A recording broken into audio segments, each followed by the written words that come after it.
Projeto bem legal, e uma parte que eu gostei bastante do projeto dele, que está muito bem feito, foi que ele fez no Excel toda a parte ali, digamos assim, unifilar. Então tem todo o esquema elétrico ali, da chave geral, da bateria, da chave de ignição. Projeto muito massa. Bom, vamos voltar para a planilha aqui. Esse caso que seria o sensor de posição do comando, certo? Esse VTC. Isso, coloquei tipo VTC, tipo a entrada do VTC. Certo. Seria então a posição do comando de admissão. Nesse caso, eu ainda não usei comando variável na Fueltech, é uma funcionalidade nova. Eles recomendam alguma entrada específica? Entrada eu não vi recomendação de específica, não. Se tem, eu passei batido nisso no manual. Tá, eu tô te passando isso aí também, porque que nem assim, ó, o que eu tô passando são coisas que eu já passei em outras injeções, em outros projetos, que vale a pena sempre a gente ficar ligeiro nisso. Normalmente, os sensores de posição de comando, às vezes sensor de fase, todos esses sensores, em algumas ECUs, você precisa ter uma entrada específica, tá? Então, isso vale a pena você verificar. Então, verificar essa necessidade aí, ó. Voltando aqui nesse do posição do comando, abrindo aqui, digamos, o mapa da Fueltech, eu coloquei aqui numa entrada e ele aceitou. Ele, digamos assim, será que ele aceitaria mesmo precisando de uma entrada específica? Tipo, ia aparecer a opção para mim ali, posição física do comando de admissão? Cara, eu nunca tive, ó, na Fueltech eu nunca tive esse tipo de problema de você conseguir configurar, mas não poder ligar lá, sabe?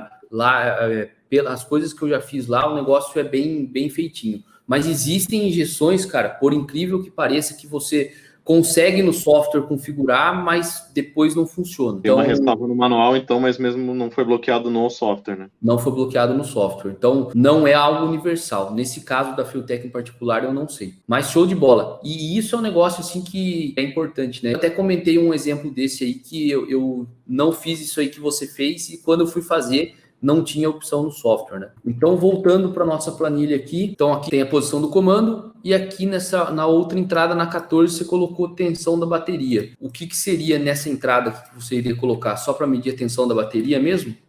Isso.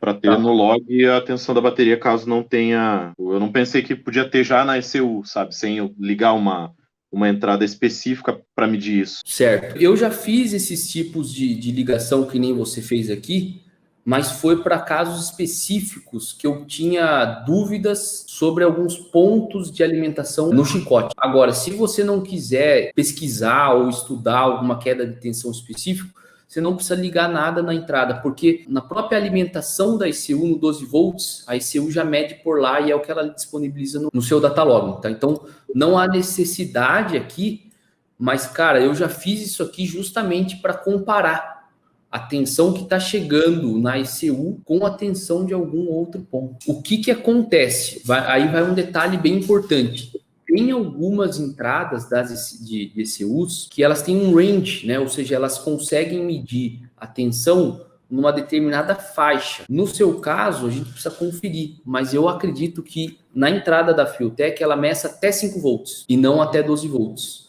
Então tem esses detalhes. Eu lembro que esse teste que eu fiz, na verdade, não foi numa ECU, foi num dash.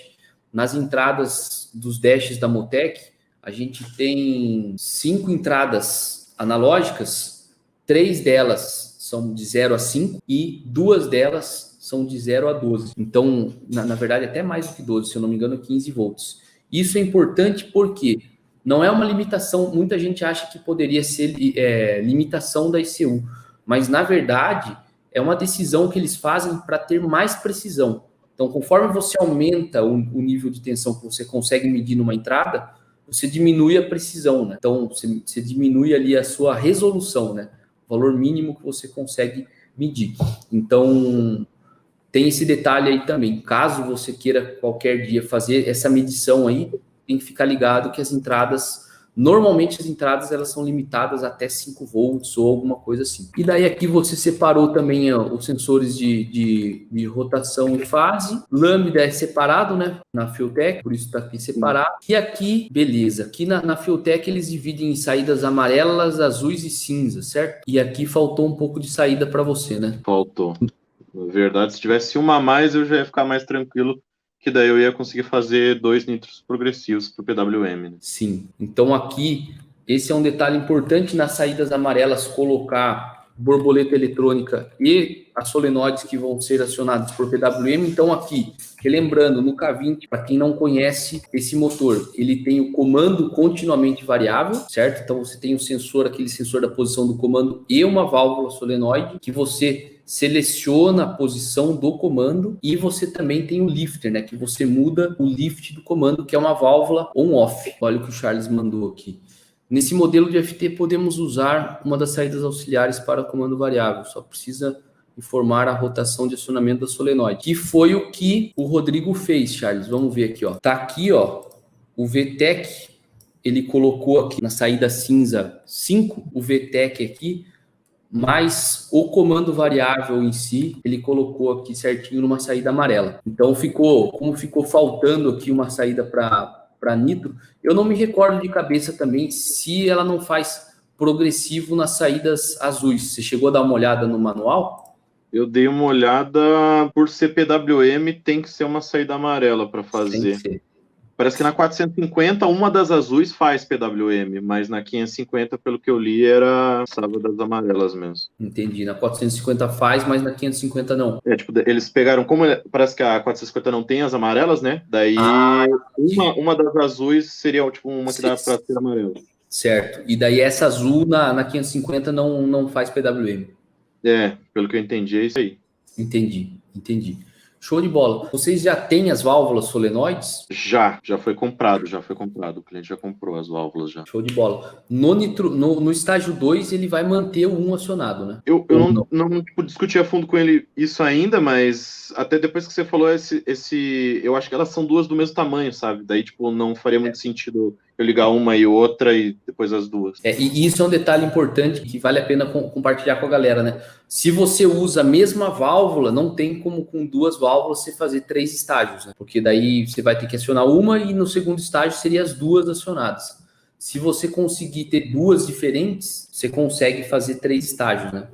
Com o seguinte detalhe, né? Não vai dar um step tão grande do 2 para o 3. Porque normalmente, assim, o estágio 2, ele tem uma vazão maior do que do 1, né? Então você só vai conseguir somar do 1 para o terceiro estágio. Mas é uma facilidade que dá para usar.